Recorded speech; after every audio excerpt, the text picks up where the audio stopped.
Hey, pa' luego es tarde, quítate la venda. Hey, pa' luego es tarde, mantén encendida tu garganta. Hey, pa' luego es tarde, quítate la venda. Hey, pa' luego es tarde, mantén encendida tu garganta. De pequeño te dijeron que la culpa es tuya porque tiraste papel con caca al inodoro. Dejaste el grifo del baño mal cerrado y no reciclaste el plástico que pasó por tus manos. Te metiste a vivir en el cauce de algún río y provocaste un huracán de grado 8. Eso y lo que rociaste en tus axilas formaron un agujero en la capa de ozono. Aunque todo eso no está bien, vamos a hablar de cosas mucho más trascendentales. Hay que revivir la primavera silenciosa y patentar el tráfico de los recursos desechables, atacar directamente a las transnacionales, las corporaciones y las concesiones estatales. La vida ha terminado, comenzó la supervivencia. Vamos a borrar lo que le han hecho a este planeta. Hey, pa' luego es tarde, quítate la venda. Hey, pa' luego es tarde, mantén encendida tu garganta. Hey, pa' luego es tarde, quítate la venda. Hey, pa' luego es tarde, mantén encendida tu garganta.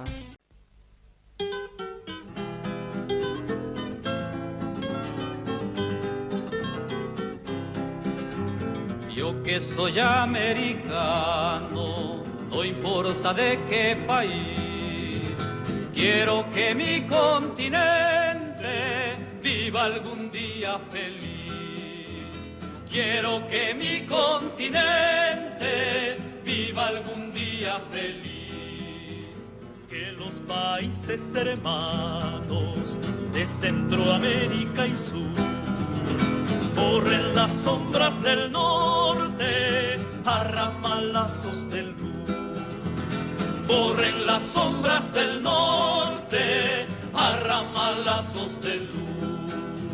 Si hay que callar, no callemos, pongámonos a cantar. Y si hay que pelear, peleemos, si es el modo de triunfar. Y si hay que pelear, peleemos, si es el modo de triunfar.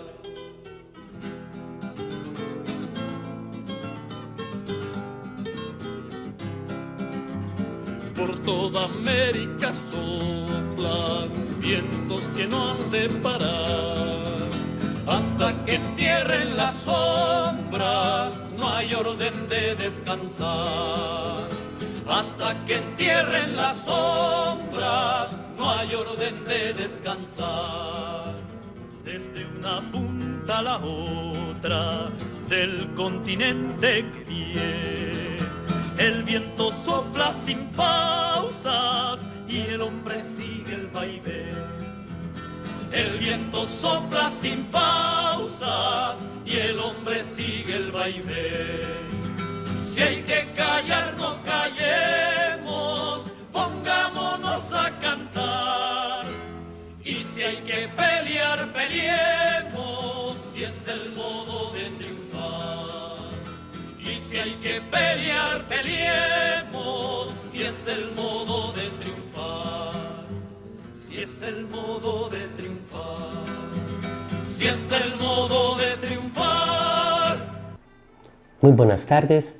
Sean todos bienvenidos y bienvenidas al espacio de la sencilla educación popular, el espacio que desde hace más de 6 años le está apostando a que juntos desaprendamos lo aprendido, desaprendamos esa indiferencia, ese individualismo, ese egoísmo que históricamente nos han instalado, esa apatía de comprender de que frente a esta realidad que vivimos, que es altamente problematizada, necesitamos realizar acciones.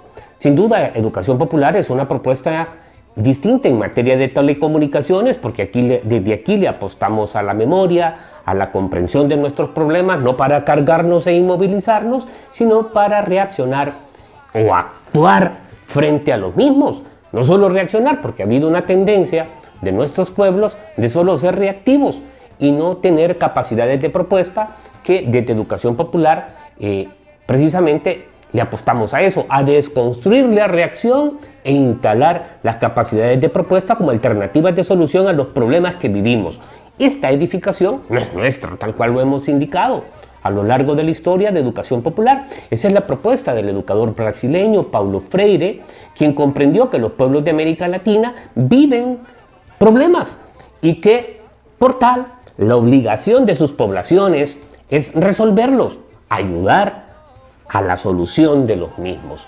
Y que un espacio oportuno eran precisamente los espacios escolares, que los espacios escolares deben de servir fundamentalmente para debatir, identificar relaciones de causalidad de los problemas y construir alternativas de solución frente a los mismos. Pues en Honduras, usted y yo sabemos que vivimos en una sociedad altísimamente problematizada.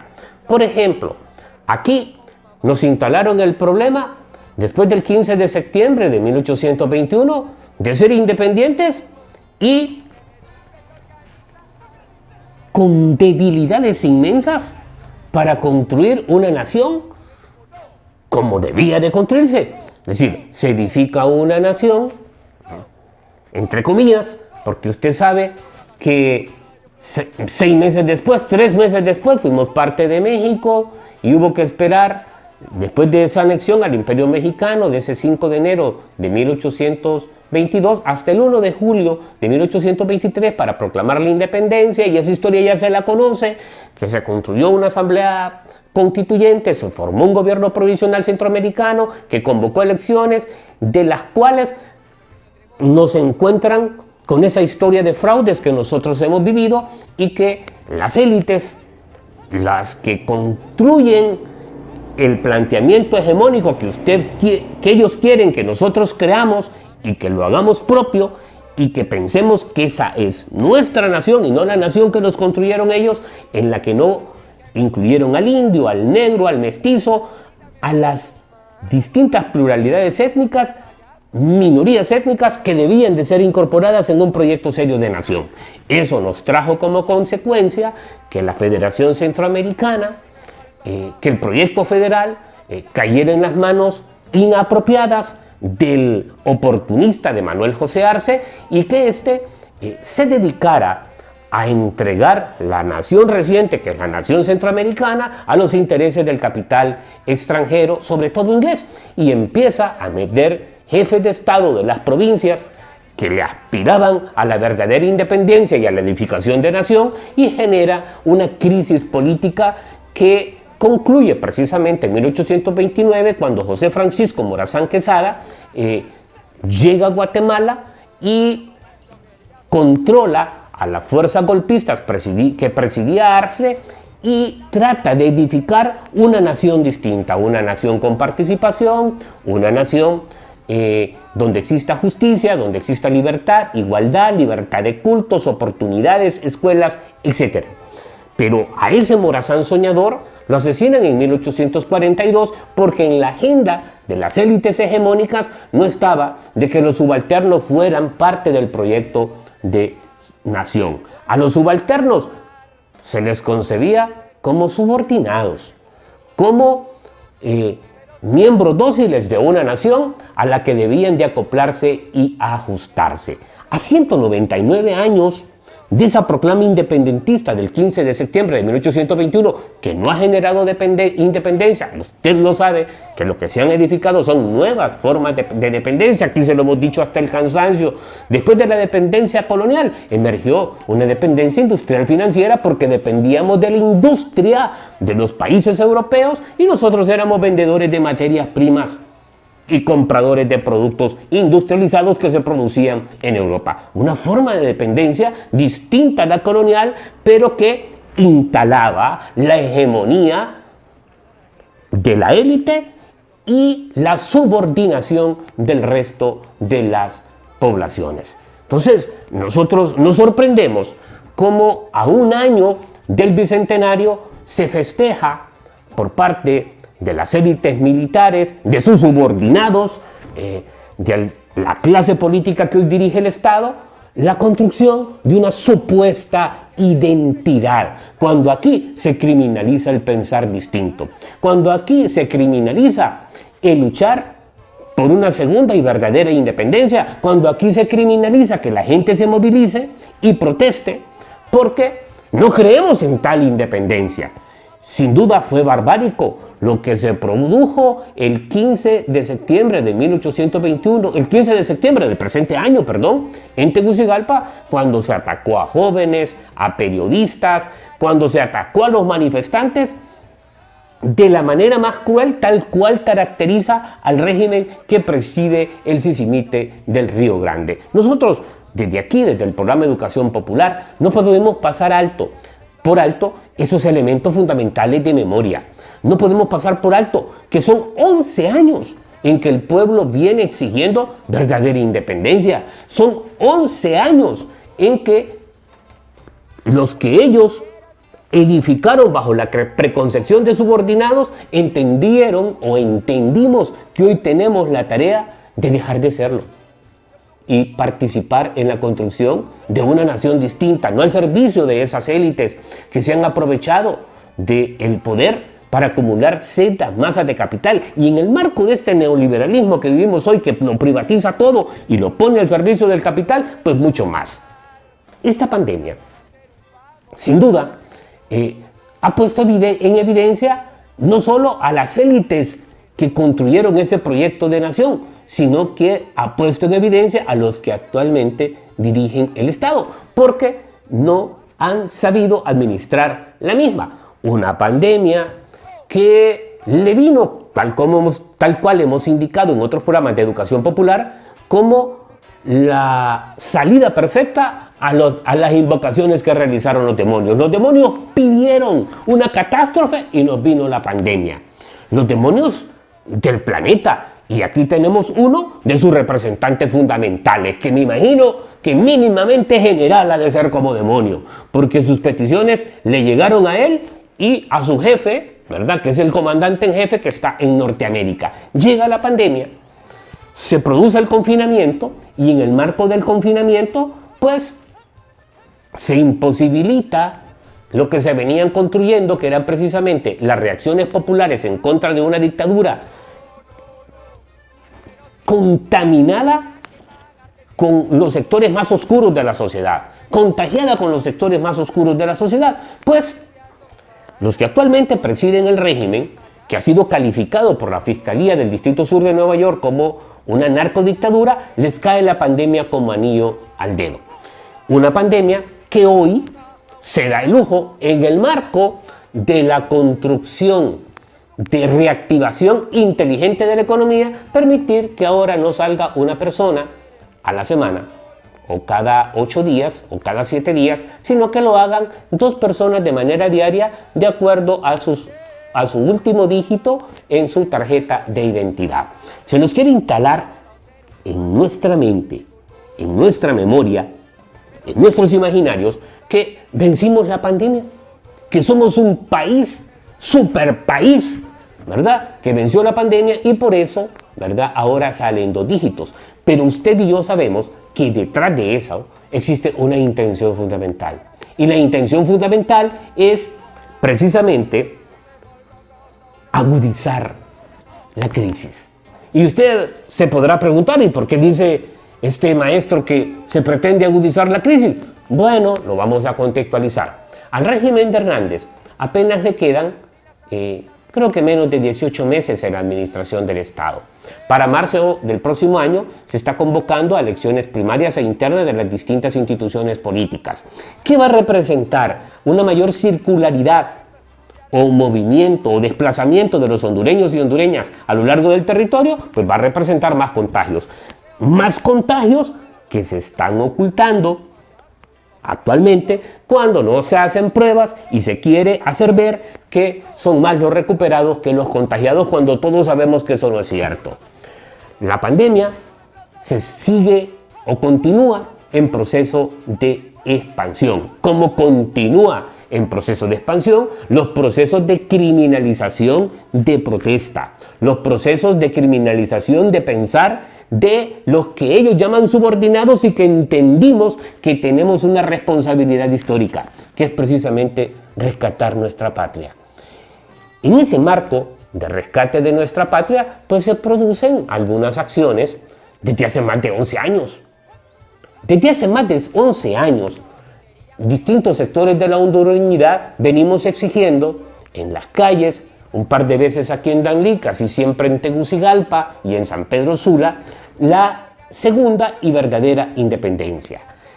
Esa actitud incomodó a las clases hegemónicas, a las clases que tienen el poder, y provocó o dio por resultado una inmensa represión el pasado 15 de septiembre en la ciudad capital. Represiones a las que están acostumbrados, represiones a las que instalan precisamente para cundir de miedos a pueblos que le apuestan a su propia identidad y edificar no la nación que soñaron las élites, sino la nación que necesitamos todos los hondureños y las hondureñas. El programa de Educación Popular es presentado, como usted sabe, en días sábados de 5 a 6 de la tarde y en domingos en horario meridiano, es decir, de 12 a 1 de la tarde. Pero también usted observa el programa Educación Popular a través de las redes sociales en YouTube como Educación Popular Mario Argeñal. A continuación, le presentamos a usted,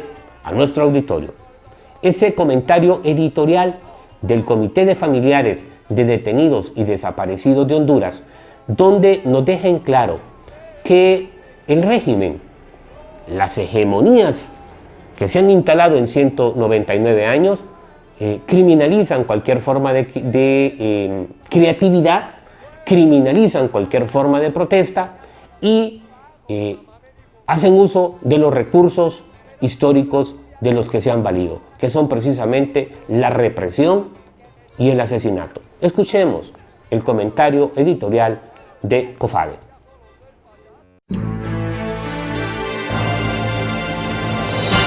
A continuación presentamos nuestra opinión editorial. La dictadura dispara a la cultura. En la modesta sala de profesor universitario, el licenciado Matías Funes tenía en 1982 un pequeño cuadro colgado sobre la pared en sus tiempos de filósofo, enseñando en la Universidad Nacional Autónoma de Honduras. La obra era un conjunto simple, pero representativo de una dictadura. Era una pistola apuntando a una flor. El nacionalismo italiano y el fascismo hitleriano atacaron con rabia a los artistas y a los intelectuales por alegres y recreadores de la belleza, por creativas e independientes, pero sobre todo por multiplicar la risa contra los sátrapas. Los ejemplos de esas atrocidades de gente tonta, que no se ríe de sí misma, abundan en el mundo antes de la Segunda Guerra Mundial y en los 75 años transcurridos después de su fin en 1945. Para venir más cerca en la geografía y en el tiempo, el 20 de octubre del año pasado, en el Parque André Harlan, al sur de Santiago de Chile, la Mimo, como era conocida Daniela Carrasco, fue encontrada muerta, ahorcada, torturada y colgada de una reja. Horas antes, la joven había sido detenida por carabineros, como se conoce a la déspota policía chilena, admirada en Honduras por los escuadrones de la muerte. El Sindicato Nacional de Actores y Actrices de Chile exigió justicia por el asesinato de esta artista callejera, símbolo de las manifestaciones masivas, mientras el colectivo feminista Ni Una Menos Chile responsabilizó a Sebastián Piñera y a sus policías de plomo por la barbarie.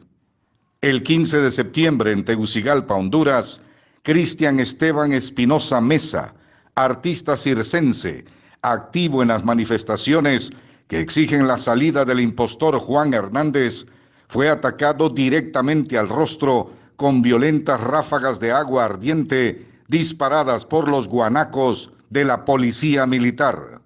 Los guanacos llaman en Chile a esos camiones horribles en color de detritus llenos con soluciones químicas que dañan la salud de los manifestantes, cócteles malignos que no matan en el instante, pero lesionan de modo irreversible los tejidos.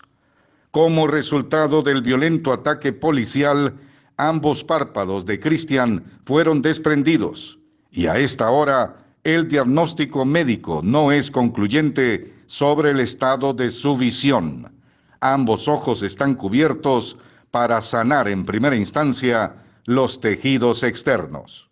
El martes, la población hondureña rechazó en viva voz los discursos patrioteros, vulgarmente vacíos de amor y respeto a la patria de nuestros ancestros, porque militares y civiles de la élite golpista de 2009 cumplen más de 11 años de entreguismo al Pentágono gringo y de robo descarado de los recursos públicos en plena emergencia provocada por el coronavirus. No hay manera de convivir armónicamente con una dictadura así. No es posible, ni en términos éticos, ni en términos racionales. Ni siquiera se puede rezar con ellos. Están endiablados. Después de la nube de gases tóxicos que sus carruajes siniestros esparcieron en la capital, el recuento preliminar de los desastres de la dictadura incluyen mensajes a considerar. El primero es que la dictadura no es capaz de diferenciar entre una manifestación pacífica de independencia contra la corrupción y una manifestación popular contra el impostor que usurpa la presidencia. Los militares de Honduras se confunden desde 2009 y el pueblo no suelta desde entonces cada septiembre su protesta de calle. ¿Dónde están los responsables de estos hechos? Los comandantes ya remitieron sus nombres para ser juzgados por violar el principio de servir y proteger. ¿El dictador será capaz de bajar ese cuadro donde la pistola apunta a una flor? ¿Dónde está el dinero? Buenas noches.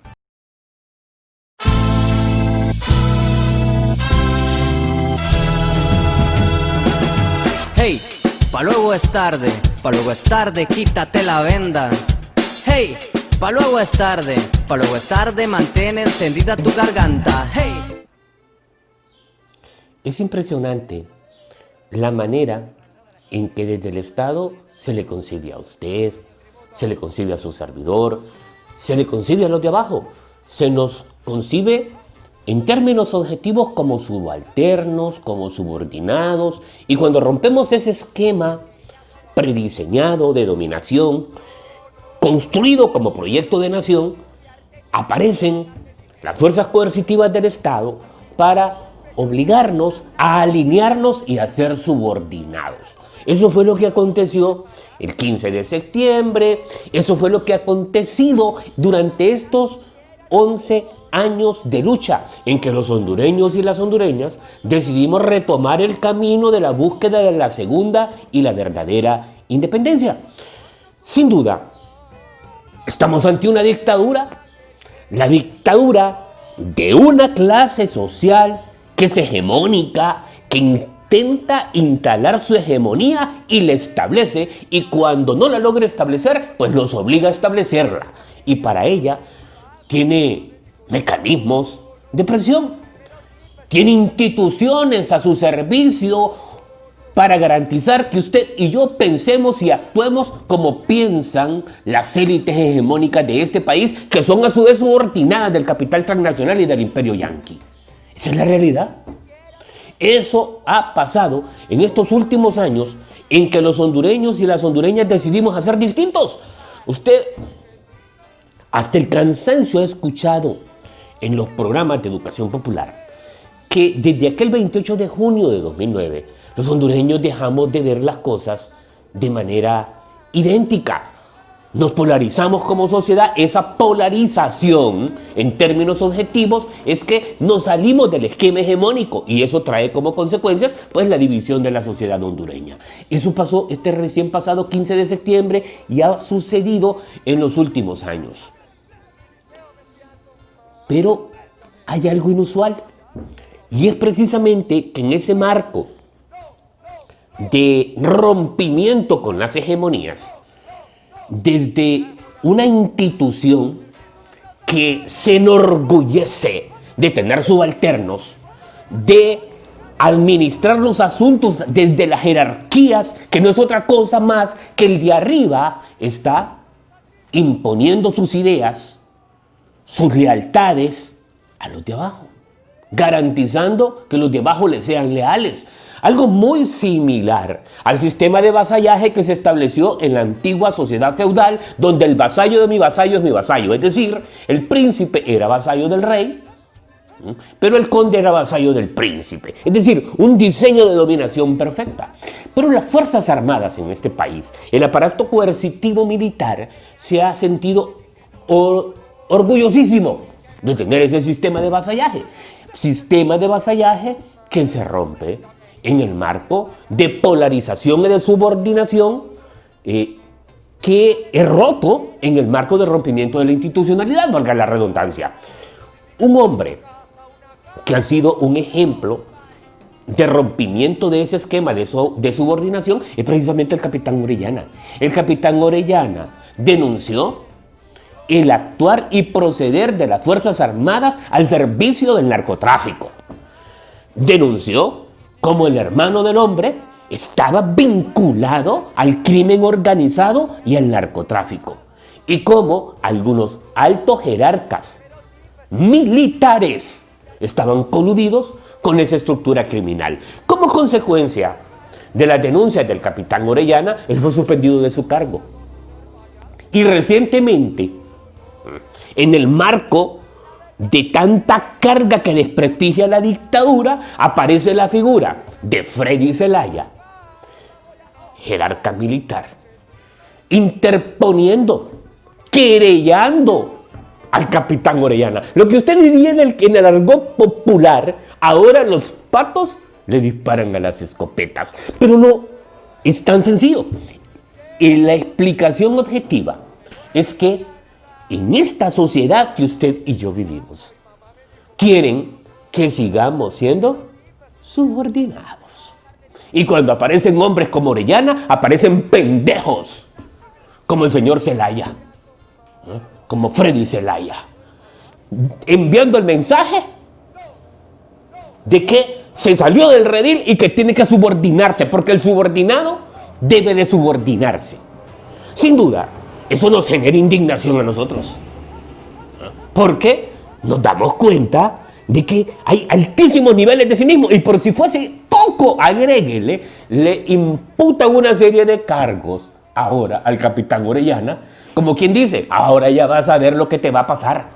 Nosotros somos capaces de construirte las historias posibles porque manejamos la institucionalidad y te vamos a probar que el que comete delito o dolo sos vos. Pero veamos la reacción popular de que es objeto ese personaje nefasto, Freddy Zelaya, cuando lleva a los tribunales de justicia al capitán Orellana.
Yo quiero hablarles a ustedes, pero si no, no se puede. ¡Son narcotraficantes!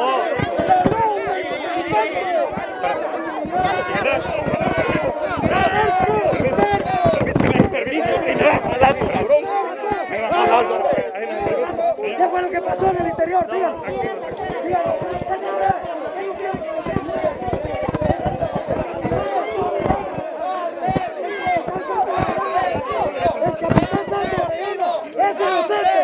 El capitán Santos, llame.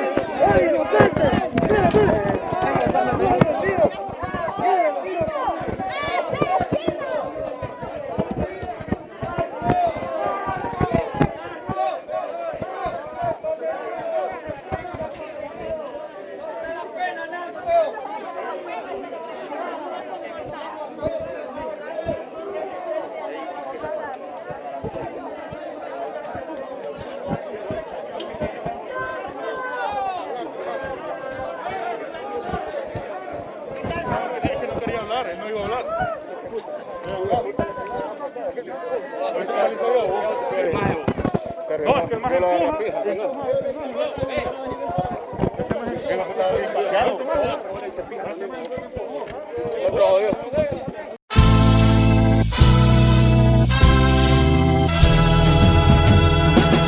Hey, pa' luego es tarde, quítate la venda. Hey, pa' luego es tarde, mantén encendida tu garganta. Hey. Es impresionante como pueblo nos hemos desbordado de ese esquema de dominación que nos han instalado desde las élites. Pareciese que estamos al frente de un proceso de descolonización. Yo no sé si usted me entiende. Cuando yo le digo descolonizarnos, es desarraigarnos ese diseño hegemónico que nos han querido imponer de ser pendejos. Y su servidor se siente orgullosísimo cuando ve el actuar del ciudadano común, del de abajo, que insulta a Freddy Zelaya porque sabe que es un bandido y es un narcotraficante y que es un hombre que está al servicio de los grupos coludidos con el crimen organizado. Así reacciona al que consideraron subordinado. Sin duda, estamos viviendo una realidad inédita, una realidad diferente. Las agencias de socialización, de adoctrinamiento, el poder hegemónico de las élites parece que se les desbordó, pero las élites lo conocen. Que nosotros nos desbordamos y frente a ello hacen uso de todos sus aparatos, porque no solamente controlan los aparatos ideológicos, los medios de comunicación, la radio, la prensa escrita, la televisión, sino que también controlan el aparato coercitivo. Y hay un diseño universal ahorita, en este siglo XXI, que pasa precisamente de que los jefes de los estados no solamente quieren controlar su poder del estado, sino que van más allá de su poder del estado y quieren controlar otros poderes del estado. En Honduras, el Sisimitte del Río Grande controla los 3 poderes del estado y eso garantiza en alguna medida que él pueda instalar su hegemonía, su poder y garantizar su subalternidad. Pero la tiene complicada porque después de 10 años de administración del Estado, el hombre ha sufrido desgastes, ha sido evidenciado, la pandemia lo ha vulnerado inmensamente porque lo ha mostrado tal cual es, incapaz a él y a toda su estructura criminal, porque ha puesto a los más ineptos administrando la misma. Pues vamos al tema de Orellana. El capitán Orellana decidió no ser subordinado, pero les decía que hay un diseño desde quienes administran los poderes del Estado de concentrar los 3 poderes del Estado. Allá el señor Trump, el jefe de la banda, como quien dice, el jefe de la horda, pues. Horda son animales, hombres, entre comillas, que actúan como animales salvajes que no distinguen lazos de consanguinidad y afinidad, se devoran entre ellos. Pues el jefe de la horda de Norteamérica, ahorita que falleció precisamente un miembro del Tribunal de Justicia de los Estados Unidos que pertenecía a las estructuras de oposición, ahora va a colocar a alguien que esté a su servicio. Está garantizando otro poder del Estado en su poder. En Honduras eso viene aconteciendo desde hace 10 años, ¿verdad? Pues el jefe de la orden en Honduras, que controla los 3 poderes del Estado, no 2, como controla allá, aunque realmente está controlando 3 también, el del imperio. En términos objetivos, este hombre en Honduras, que controla los 3 poderes del Estado, construye una hebra que le permite hacer ver a quienes le señalan algunos actos de corrupción como que son realmente los verdaderos culpables de la crisis. Ya vimos lo que le aconteció al señor Freddy Zelaya cuando salieron de la audiencia, pero no hemos visto la respuesta del capitán Orellana, a quien educaron para ser subordinado y se le salió. ¿De acuerdo? ¿Por qué? Porque no soportó tanta corrupción al interior de una institución que él creía que era para garantizar la soberanía patria, que eran los hombres y mujeres edificadores de patria. Veamos la reacción del capitán Orellana en torno a lo que ellos esperaban lograr. Es decir, el poder hegemónico esperaba lograr, representado en Zelaya, que representa los intereses del Sisimiute del Río Grande. Veamos al capitán Orellana, sus declaraciones después de esa interpelación. La verdad no la podemos ocultar y no la debemos de querellar. No es posible que me hayan querellado por decir la verdad. Yo le pregunto a cualquier hondureño si es mentira que el hermano del presidente está preso en Estados Unidos y que el jefe de las Fuerzas Armadas en esa época era el general Díaz Zelaya. Ellos me presentaron una propuesta de conciliación, yo no la acepto porque yo creo en Honduras y creo en mi pueblo y yo voy a llegar hasta las últimas consecuencias para esclarecer esta situación en beneficio del pueblo hondureño, no en beneficio del capitán Santo Orlando Rodríguez Orellana, sino que tener un mejor sueño para nuestro pueblo hondureño que sufre a diario. Yo creo que esa es la verdad y la verdad no la podemos querellar y vamos a luchar por Honduras para liberarla. ¿Tiene 30 días para reunir todas esas pruebas, capitán? Bueno, hay que seguir el procedimiento, lo que emane esta situación y bueno, estamos preparados para eso. Yo creo que la justicia de Dios está con nosotros, debemos de creer primero en eso y bueno, aquí estamos enfrentando esta situación. No hay ninguna conciliación, estoy claro de lo que yo dije y sostengo, porque a raíz de todo esto pues hemos visto nosotros lo que ha ventilado en las cortes en Estados Unidos en el caso del hermano del presidente y que esto fue una denuncia que puse y la hice públicamente en los medios de comunicación. Recuerde que en el 2014 yo puse una denuncia en la Fiscalía de la República y lo cual pues nunca se hizo nada. Entonces lo único que me quedaba era denunciar en los medios de comunicación para que el pueblo se enterara de lo que sucedía dentro de estas instituciones armadas. La parte acusadora de la querella pues quería que yo me disculpara con el general Díaz Zelaya y con los coroneles. Yo creo que la verdad no la podemos querellar y la verdad no se puede conciliar, o sea, hay términos diferentes. Ellos tienen el poder, son funcionarios públicos, tienen todo a su favor, pero bueno, yo tengo la verdad y tengo este pueblo y tengo a Dios de por medio y que eso es lo más importante. Los delitos de calumnia, ex capitán, son 16 que la parte que está querellando argumenta que usted ha cometido contra el general Freddy Díaz.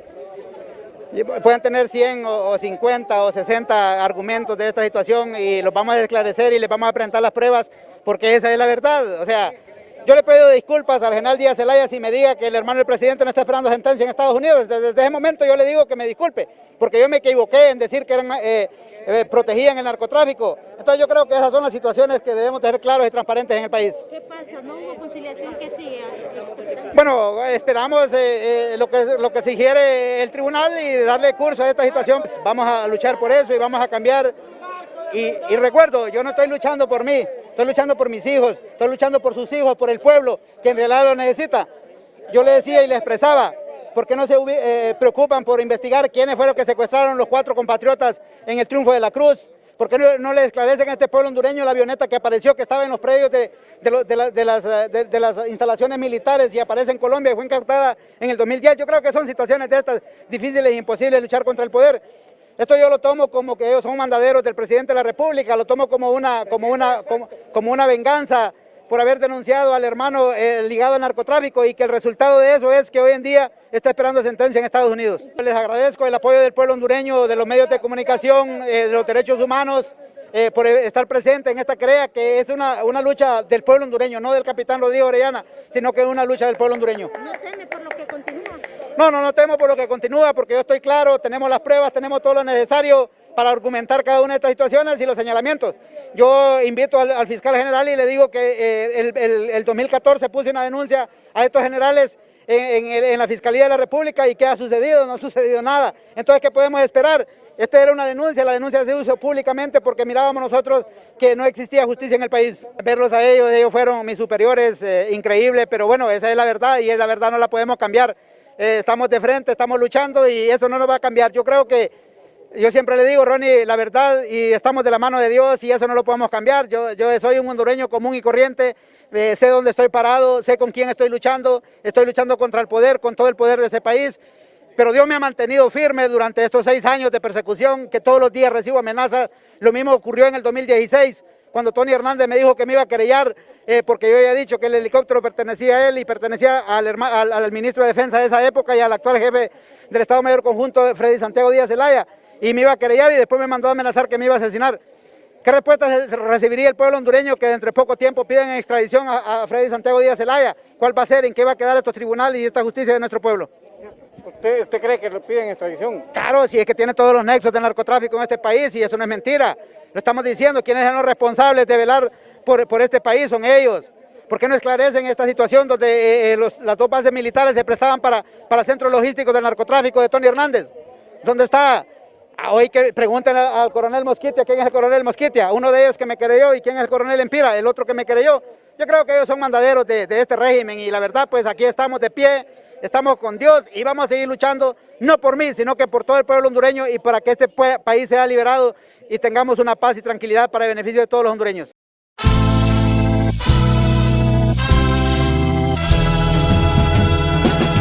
Hey, pa' luego es tarde, quítate la venda. Hey, pa' luego es tarde, mantén encendida tu garganta. Hey. Es interesante, después de observar las declaraciones del capitán Orellana, establecer esa distinción entre lo que es el diseño de subalternidad que se construye de las élites y el rompimiento de esa subalternidad cuando emergen identidades de clase, identidades con la nación, identidades con las mayorías, que rompen precisamente ese esquema hegemónico que se instala desde arriba. Pero ese esquema hegemónico no lo desmonta una persona, solamente visibiliza lo que realmente acontece. El sistema hegemónico continúa vigente.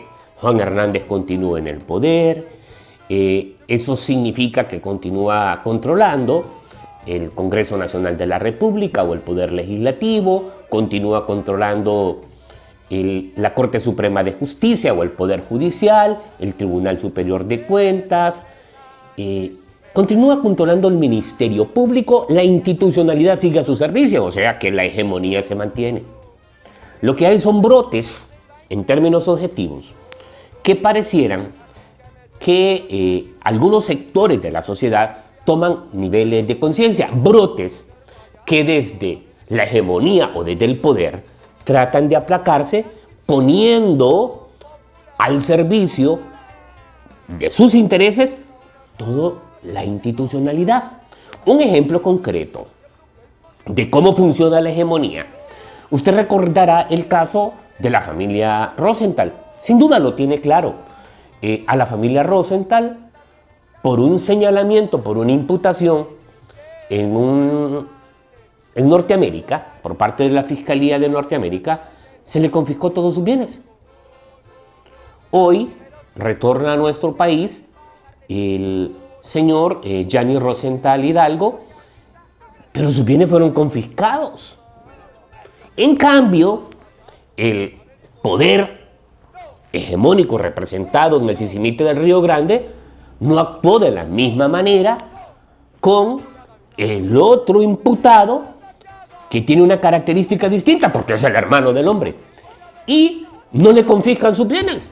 El único bien que le confiscan es una casa del muchacho, ¿verdad? Del hombre, de Juan Antonio Hernández, pero el resto de sus bienes se mantienen intactos, de manera tal que vemos cómo ese poder actúa de acuerdo a sus propios intereses de clase, a sus propios intereses de coyuntura, en este caso, frente al poder representado en quien administra los 3 poderes del Estado, aunque parezcamos muy reiterativos.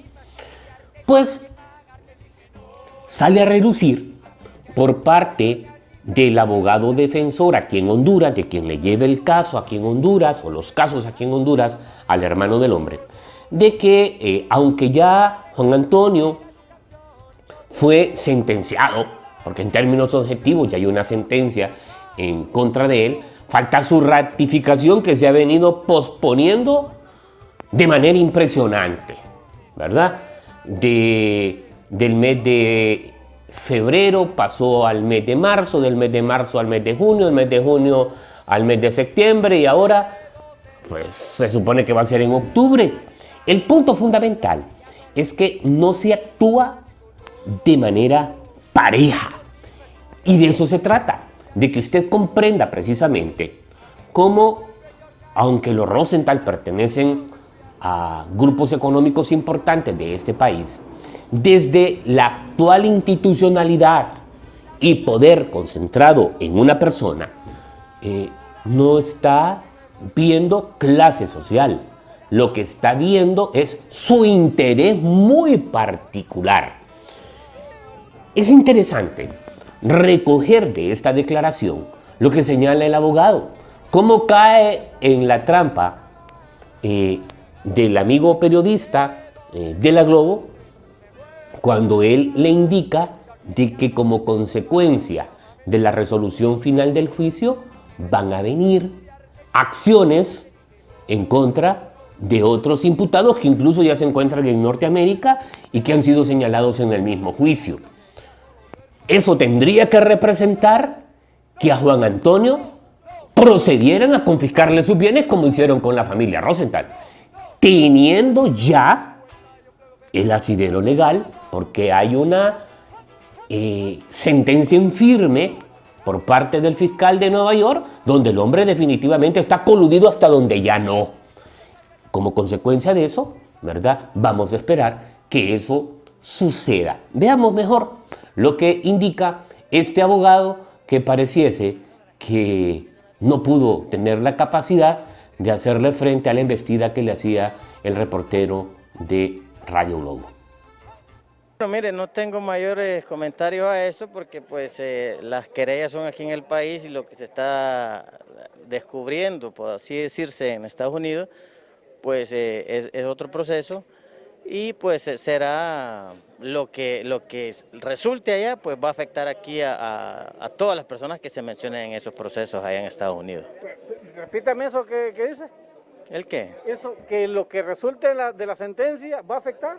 Aquí a los que en Honduras estén involucrados en casos que se han mencionado en Estados Unidos. O sea que saldrán nombres, abogado, ¿usted cree ya en la sentencia de Juan Antonio Hernández? Pues no creo que salga más de lo que ya se ha establecido porque ya se emitió un veredicto de culpabilidad, pero recuerde que hay más casos, hay más personas que se están entregando, hay más personas que han sido extraditadas, entonces todo esto está sujeto a las negociaciones que estas personas hagan allá con la Fiscalía de Estados Unidos. O sea que se podría abrir el abanico de órdenes de extradición después de la sentencia de Juan Antonio Hernández, abogado.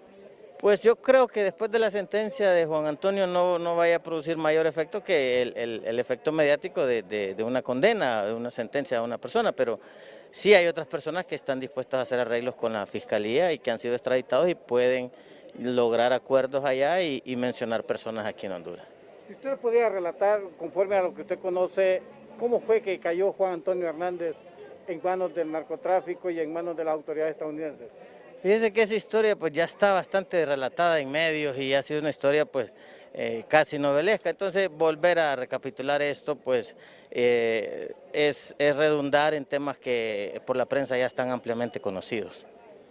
Juan Antonio Hernández considerado como un capo menor o un capo de los poderosos económicamente a nivel centroamericano, ¿verdad?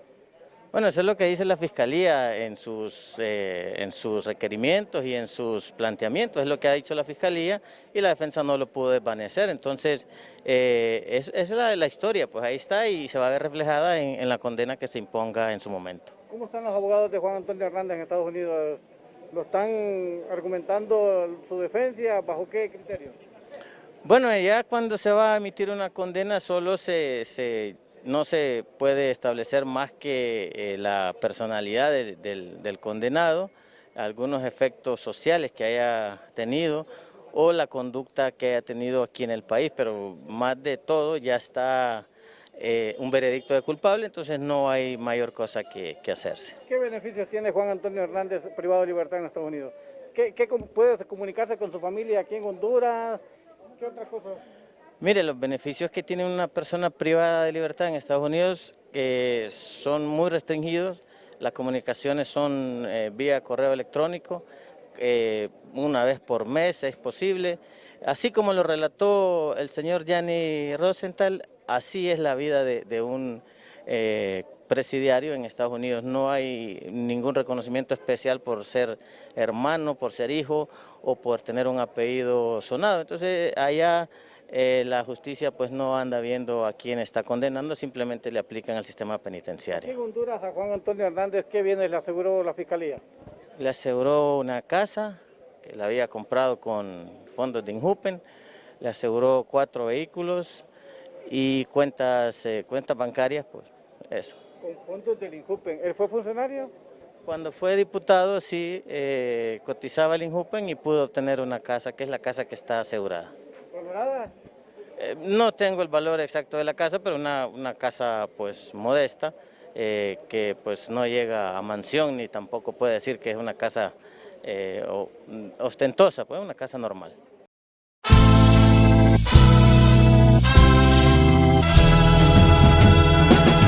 Hey, pa' luego es tarde, quítate la venda. Hey, pa' luego es tarde, mantén encendida tu garganta. Hey.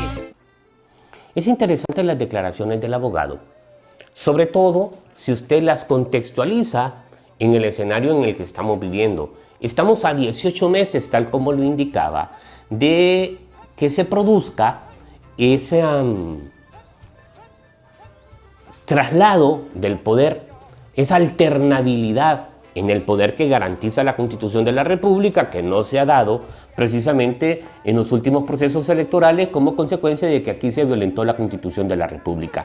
Pues si nosotros contextualizamos que estamos a menos de 6 meses de las elecciones primarias e internas, a año y medio de que se produzca la alternabilidad en el poder, entre comillas, ¿verdad? Porque sabemos que aquí vivimos en un ambiente de incertidumbre y nadie sabe lo que va a pasar mañana, porque en el contexto tal cual estamos, la dictadura buscará la manera de cómo asentarse en el poder, de cómo quedarse en el poder, porque tiene más clavos, como diríamos en el argot popular, que una ferretería. Retomamos el tema Juan Antonio Hernández, porque un principio fundamental de educación popular es el tema de la memoria. Así como para COFADE la memoria es fundamental, para nosotros también, porque usted no puede apostarle a comprender la realidad sin memoria.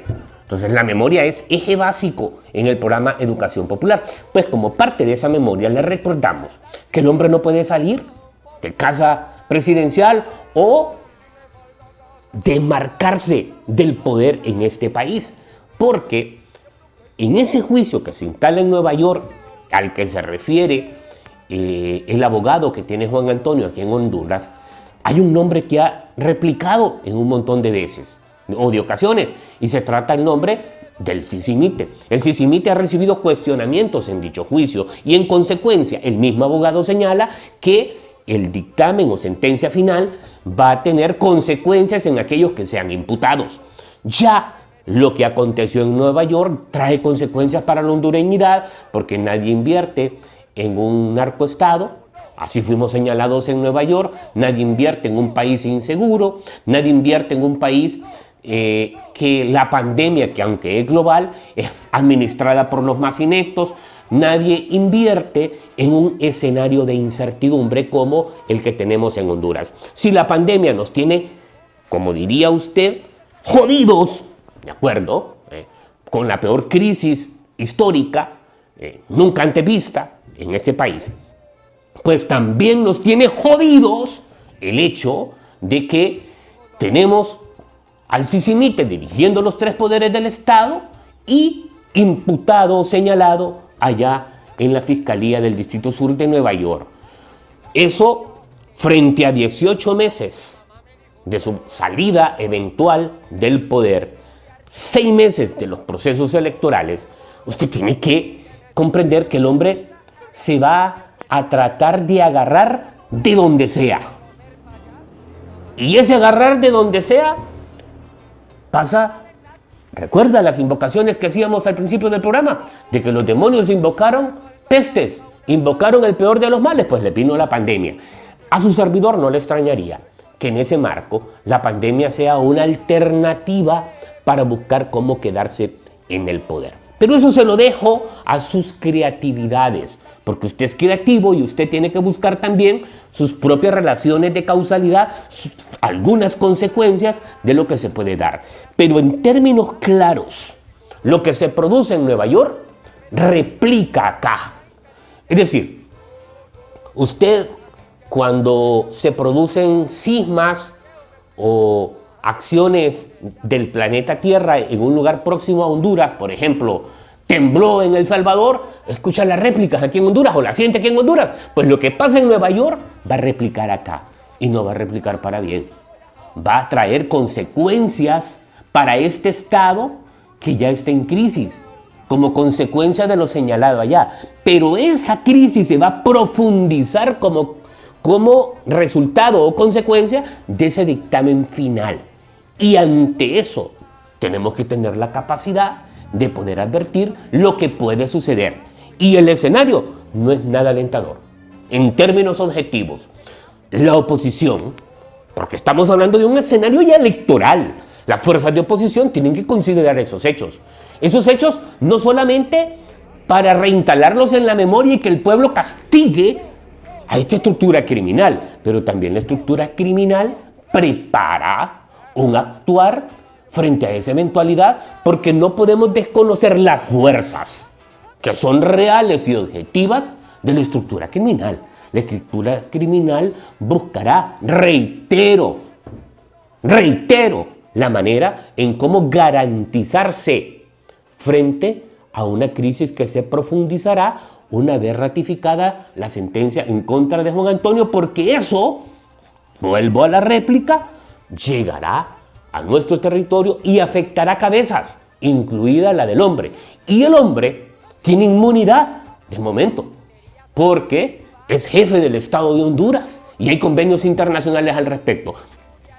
Va a hacer todo lo posible por quedarse, pero mejor veamos el documental, ¿verdad?, que se les presenta a continuación, que tiene como propósito fundamental recordarle a usted por qué el hombre que preside los tres poderes del Estado se va a tratar de agarrar de donde sea, porque si no se agarra, hombre, se lo llevan. Esa es parte de las realidades que nosotros estamos viviendo. Veamos el documental mejor.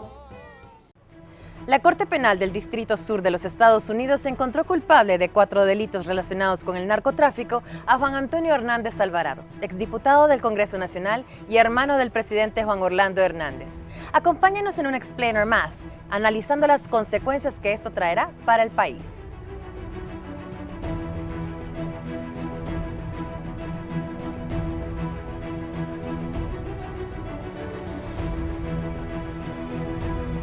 El festejo estalló afuera de la Corte Federal cuando se conoció el veredicto. ¡No es un presidente! ¡Es un delincuente! En cambio adentro, a Juan Antonio Tony Hernández, el rostro se le petrificó al escuchar que lo declaraban culpable de los 4 cargos relacionados al tráfico de narcóticos. La justicia estadounidense logró una condena en contra de Tony Hernández y quedaron como hechos probados para la Corte lo siguiente: que Tony participó en la importación de casi 200,000 kilos de cocaína utilizando a miembros de la policía y que coordinó al menos 2 asesinatos, que trabajó con otros narcotraficantes en Colombia, Honduras y México desde el 2004 y hasta el 2018, que movían la droga a través de aviones, helicópteros y embarcaciones rápidas, y llegó hasta tener su propio laboratorio en Colombia y Honduras, donde estaba estampada cocaína con el símbolo TH, es decir, Tony Hernández.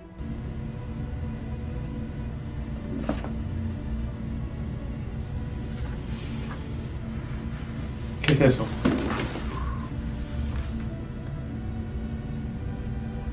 Eso es una T y una H. ¿De qué? Supuestamente es Tony Hernández. Supuestamente.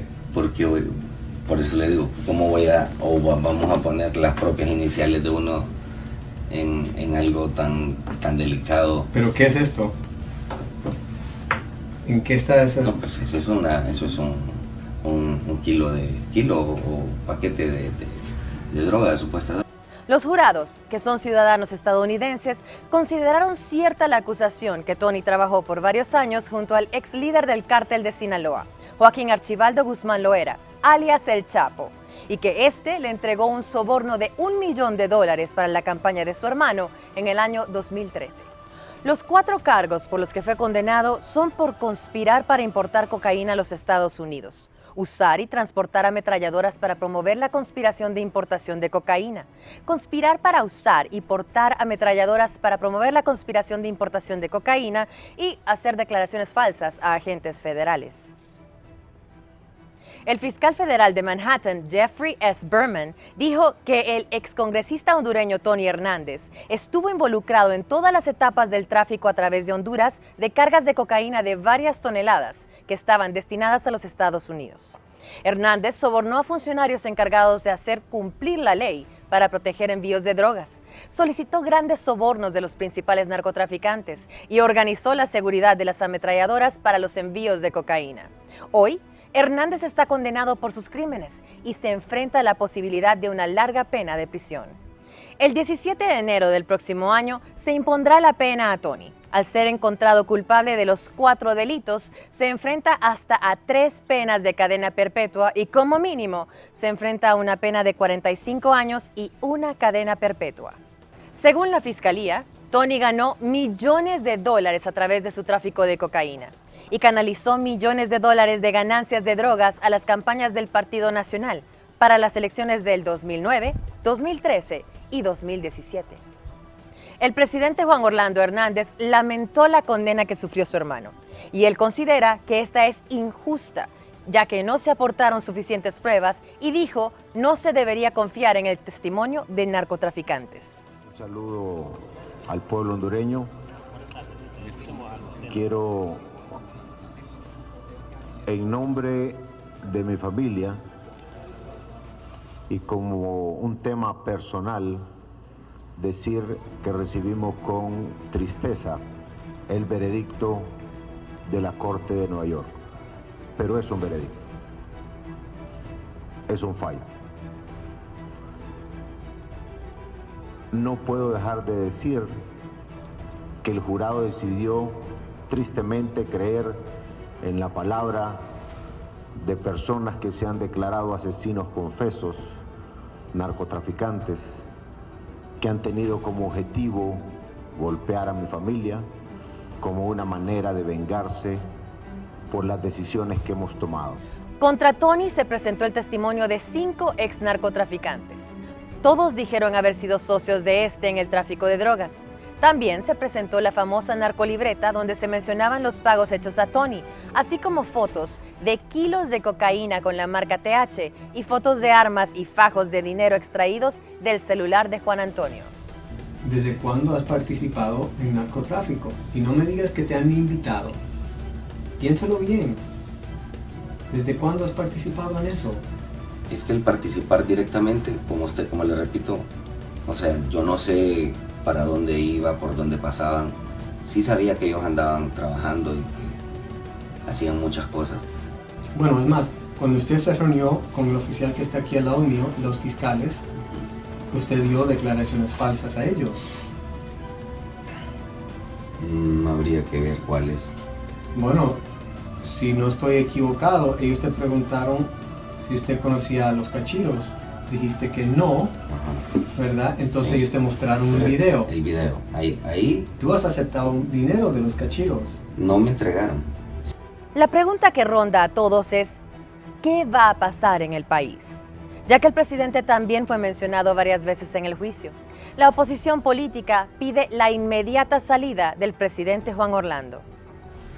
Que el veredicto del jurado estadounidense en el caso de Juan Antonio Hernández, hermano de Juan Orlando Hernández, es una muestra irrefutable de que en Honduras desde el poder se dirige la red criminal de narcotráfico y corrupción y que el sistema de administración de justicia en Honduras no existe y por lo tanto no disponemos de canales reales a los que dirigir nuestra inconformidad y demandas.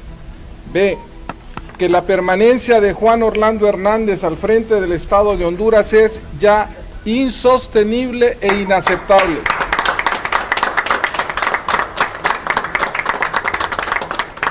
Por su nivel de involucramiento en múltiples actos criminales. A partir de esta fecha, llamamos a todos los sectores políticos, sociales y económicos y empresariales del país a integrarse a esta coalición de unidad contra la dictadura para el rescate de la patria y los acercamientos. En El Pulso realizamos una entrevista con el exagente especial de la DEA, Derek Maltz, quien trabajó con ellos por 28 años y nos explicó cómo funcionan esas investigaciones de los juicios en temas de narcotráfico. Una de las cosas en que hizo énfasis es que el Departamento de Justicia decide si persigue criminalmente o no a las demás personas señaladas en el juicio como co-conspiradores y que, según su experiencia, los Estados Unidos no descansarán hasta castigar a todos los que hayan conspirado para llevar drogas a su país.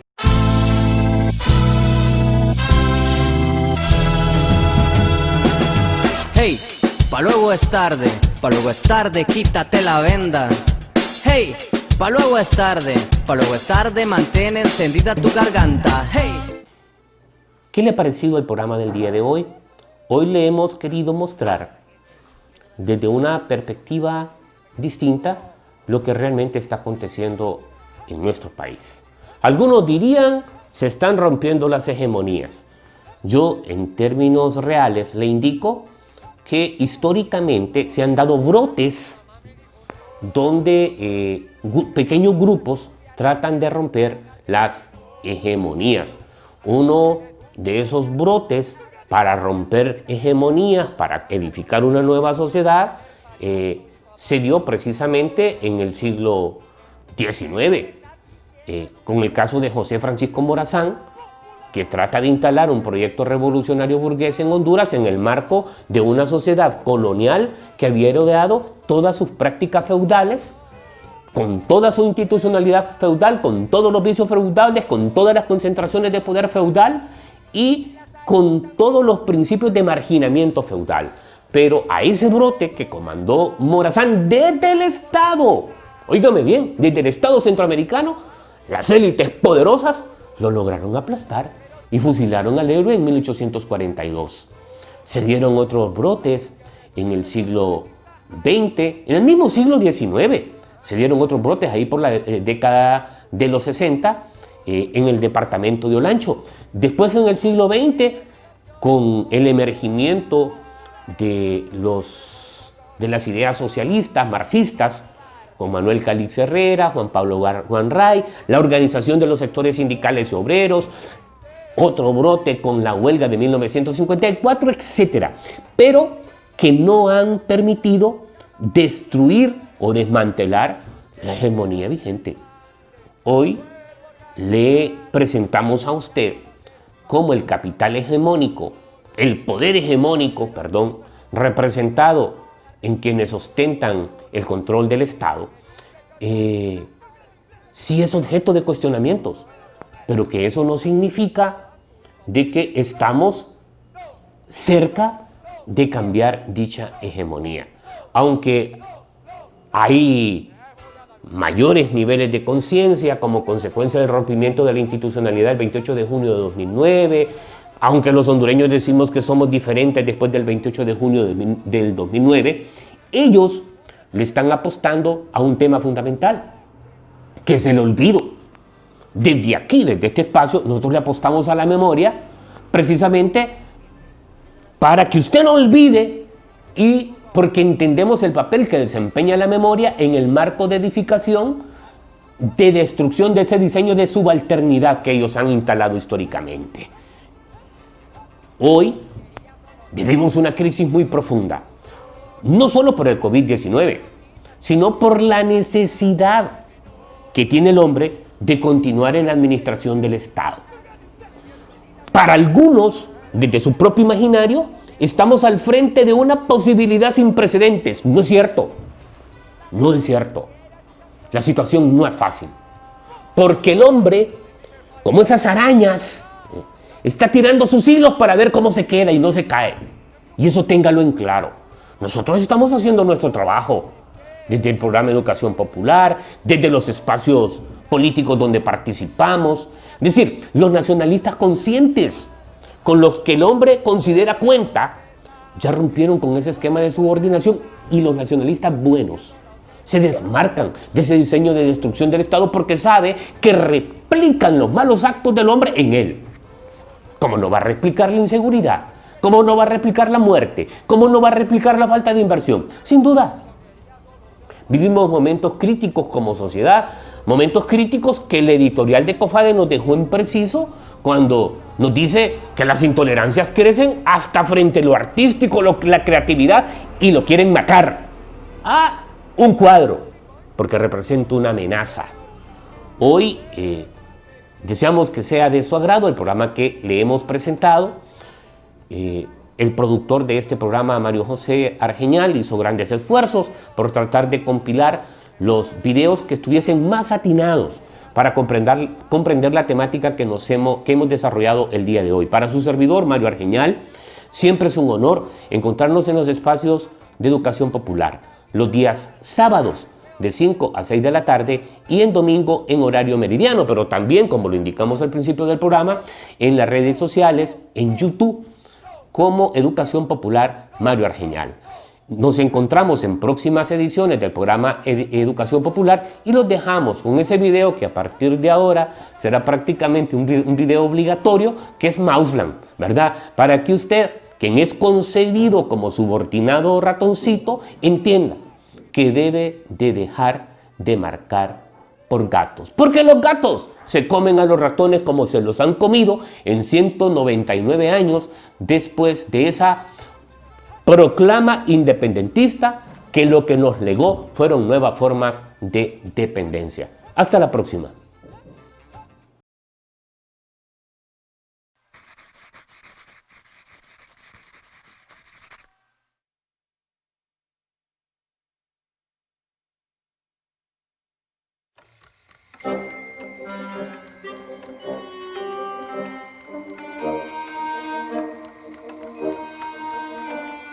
Había una vez un lugar llamado Mausland.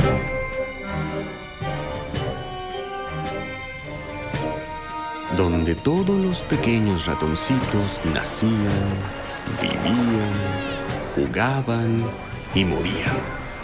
La verdad es que ellos no tenían una vida muy diferente a la nuestra. Incluso contaban con un congreso. Y cada 6 años solían caminar a las casillas y arrojar sus papelitos. Y cada que los ratoncitos iban a las casillas electorales, votaban para escoger su nuevo gobierno. Un gobierno hecho por grandes, gordos y bigotones gatos negros.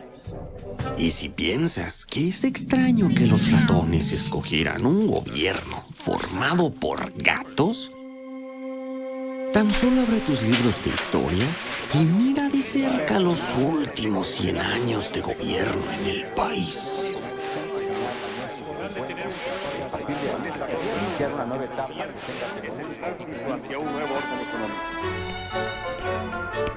Ahora, no es que yo tenga nada en contra de los gatos. Ellos eran muy buenos tipos. Incluso conducían un gobierno con dignidad.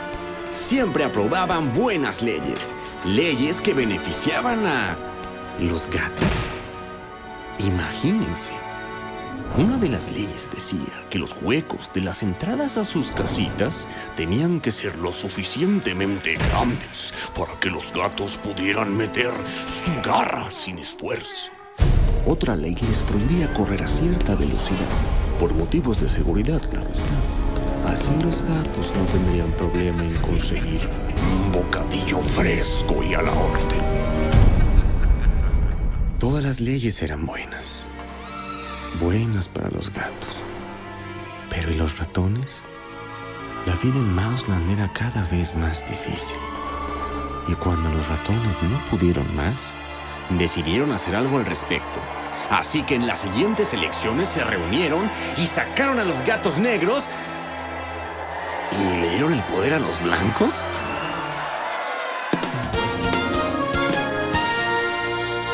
Ahora los gatos blancos tienen una increíble campaña. Ellos proponen... Todo lo que se necesita para mejorar es una nueva visión. Es el cambio que estaban esperando. Ellos también proponen... Todo el problema con Mouseland es que los huecos de sus casitas son redondos. Hay que hacerlos cuadrados. Y lo hicieron de tal forma que ahora los gatos pueden meter sus dos garras sin esfuerzo. Y así fue como nació la comida rápida. Y cuando los ratoncitos no pudieron más, volvieron a las casillas y sacaron a los gatos blancos y le dieron el poder a los negros, y luego los blancos, y luego los negros, y luego los blancos, los negros con copete. Después todo se volvió tan complicado que ya había gatos blancos con negros. Y ellos lo llamaron coalición. Inclusive, tuvieron en el poder a un gato blanco con manchas negras que hablaba como ratón, pero comía como gato.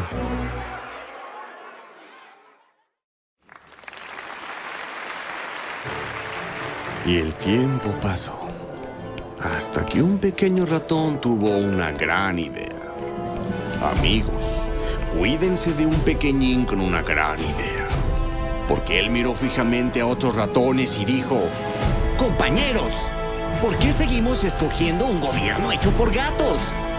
¿Por qué no elegimos un gobierno hecho por ratones? ¡Wow! Ellos exclamaron: ¡Eres un radical! ¡Enciérrenlo en la cárcel! Todos gritaron, y ahí fue donde fue a parar nuestro amiguito. Pero déjenme recordarles algo, amigos. Ustedes pueden encerrar a un ratón o a un hombre, pero nunca, jamás podrán encerrar una idea.